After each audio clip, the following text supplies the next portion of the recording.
प्यारे बच्चों, प्रकृति में जो बलों के प्रकार पाए जाते हैं, तो प्रकृति में लगने वाले जितने भी बल हैं वो निम्नलिखित 4 भागों में विभाजित किया सकते हैं।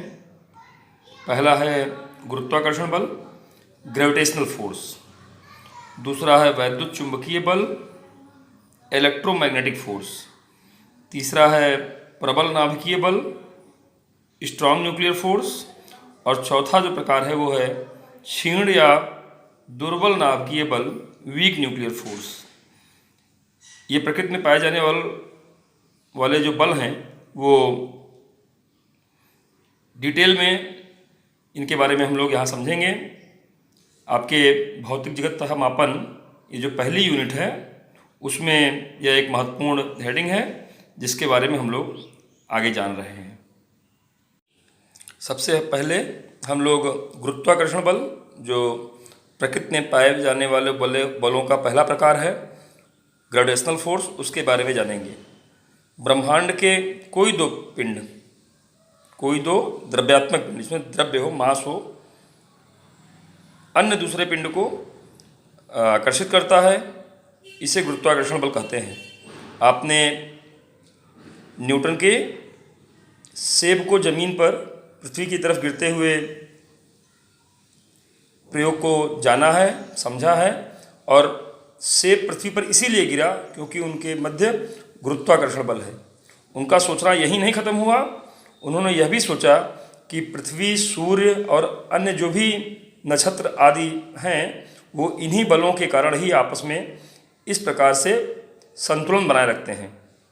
और इस अध्ययन के दौरान उन्होंने अपना एक गुरुत्वाकर्षण नियम दिया। तो न्यूटन के गुरुत्वाकर्षण नियम के अनुसार किन्हीं दो पिंडों के मध्य कार्यरत गुरुत्वाकर्षण बल उनके द्रव्यमानों के गुणनफल के अनुक्रमानुपाती तथा उनके मध्य की दूरी के वर्ग के व्युत्क्रमानुपाती होता है। यदि जैसा चित्र में दिखाया गया है, दो द्रव्यमान m1 m2 परस्पर r दूरी पर रखे हों तो उनके मध्य कार्यरत गुरुत्वाकर्षण बल F directly proportional to m1 m2 तथा इन्वर्सली प्रोपोर्शनल टू r²। इसी क्रम में इस बात को अगर हम सम्मिलित रूप में देखें तो F is directly proportional to m1 m2 by r², या F बराबर g m1 m2 by r², जहाँ g अनुक्रमानुपाती नियतांक है जिसे हम गुरुत्वाकर्षण नियतांक कहते हैं। इसका मान माध्यमों और द्रव्यमानों की प्रकृति पर निर्भर नहीं करता, अतः इसे हम सार्वत्रिक गुरुत्वाकर्षण नियतांक कहते हैं। इसका मान कैवेंडिश ने अपने प्रयोगों के आधार पर 6.67 इंटू 10⁻⁻19 न्यूटन मीटर स्क्वायर पर केजी स्क्वायर निकाला था। इसके बारे में हम लोग डिटेल गुरुत्वाकर्षण अपने जो यूनिट है, छठी यूनिट, उसमें पढ़ेंगे। आइए एक और हेडिंग पूछी जाती है आपसे यहाँ, गुरुत्वाकर्षण बल के प्रमुख गुण। तो यह प्रकृति में पाए जाने वाला सबसे क्षीण बल है। यह एक दीर्घ परास का बल है, मतलब शून्य दूरी से शुरू होकर के अनंत दूरी तक लगता है। यह केंद्रीय बल है। केंद्रीय बल मतलब कि दो द्रव्यमानों के केंद्र को मिलाने वाली रेखा के अनुदिश यह बल कार्य करता है। इसके अलावा यह संरक्षी बल है। संरक्षी बल के बारे में हम लोग डिटेल में कार्य, सामर्थ्य तथा ऊर्जा चैप्टर में पढ़ेंगे। यहाँ आप संरक्षी बल को इस तरह समझ सकते हैं कि इस बल द्वारा किया गया कार्य प्रारंभिक तथा अंतिम अवस्था पर निर्भर करता है, न कि इस बात पर निर्भर करता है कि उन अवस्थाओं के बीच कण को ले जाने में कौन सा पथ अपनाया गया है। किया गया कार्य अगर पथ पर निर्भर नहीं करता, प्रारंभिक और अंतिम अवस्था पर निर्भर करता है, तो जो बल इस कार्य को करता है वही बल आपका संरक्षी बल कहलाता है। तो गुरुत्वाकर्षण बल एक संरक्षी बल है। इसके अलावा आप देख रहे थे कि F is inversely proportional to r² था, अर्थात यह बल गुरुत्वाकर्षण जो बल है वह व्युत्क्रम वर्ग के नियम का पालन करता है। और जैसा कि आप समझ रहे हैं कि दुनिया में कोई भी बल किस लिए कार्य करता है, क्यों उत्पन्न होता है, तो इसके लिए आपको समझना चाहिए कि किन्हीं विनिमय पार्टिकल, किन्हीं विनिमय कणों का आदान प्रदान हो रहा है, विनिमय हो रहा है। इस नाते से ही दो वस्तु आपस में बल लगाते हैं। तो दो वस्तुओं के मध्य अगर गुरुत्वाकर्षण बल लग रहा है तो हम इस बात को सहज ढंग से समझते हुए व्याख्या कर सकते हैं। और ये बाद में आधुनिक भौतिकी में व्याख्या की गई कि गुरुत्वाकर्षण के लिए जो उत्तरदायी बल है वो आपका ग्रेविटान है। इसके बाद जो दूसरा प्रकार का बल प्रकृति में पाया जाता है वो है वैद्युत चुंबकीय बल। आवेशों के मध्य कार्यरत बल वैद्युत चुंबकीय बल कहलाता है। इसमें सबसे पहले आपको स्थिर वैद्युत बल जानना है, इसके बाद आप चुंबकीय बलों के बारे में समझते हैं। किन्हीं दो स्थिर बिंदु आवेशों Q1 व Q2 अगर ये परस्पर r दूरी पर रखे हों तो इनके मध्य कार्यरत वैद्युत बल इनके आवेशों के परिमाणों के गुणनफल के अनुपाती तथा इनके बीच की दूरी के वर्ग के व्युत्क्रमानुपाती होता है। आप जानते हैं कि सजातीय आवेश परस्पर प्रतिकर्षित और विजातीय आवेश आकर्षित करते हैं। तो कूलाम ने प्रयोगों के आधार पर, यहाँ पर देखिए चित्र में दिखाया गया है कि दो आवेश Q1 Q2 हैं, r दूरी पर रखे हैं और उनके मध्य में F बल कार्य कर रहा है। दोनों सजाती हैं इसलिए प्रतिकर्षण बल।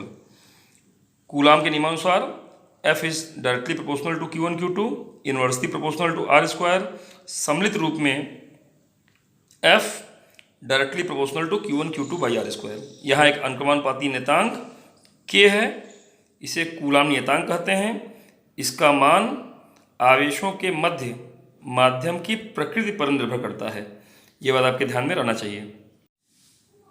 अगर आवेशों के मध्य निर्वात माध्यम हो या निर्वात हो वैक्यूम, तो जो कूलाम नियतांक होता है उसका मान 1/4 पाई एप्सिलॉन 0। एप्सिलॉन 0 यहाँ पर निर्वात का परावैद्युतांक है। इस 1/4 पाई एप्सिलॉन 0 की जो वैल्यू है या कूलाम्स कांस्टेंट की जो वैल्यू है वो 9 × 10⁹ न्यूटन मीटर स्क्वायर पर कूलम स्क्वायर है। यहाँ एक बात ध्यान रखेंगे कि इसके बारे में हम लोग डिटेल जो पढ़ते हैं वो इलेक्ट्रोस्टैटिक्स स्थिर वैद्युत की क्लास 12 में पढ़ते हैं। यहाँ पर आपको पहले चैप्टर में केवल इंट्रोड्यूस होना है, इसलिए बात थोड़ा सा ध्यान में देते जाएंगे। इस प्रकार अगर K की वैल्यू 1/4 पाई एप्सिलॉन 0 हो गई तो कार्यरत बल जो आ गया F is equal to 1/4 pi epsilon 0 Q1 Q2 by r square. यह दो आवेश Q1 Q2 जो r दूरी पर रखे हैं निर्वात में लगने वाले बल के लिए कूलाम द्वारा दिया गया सूत्र हुआ।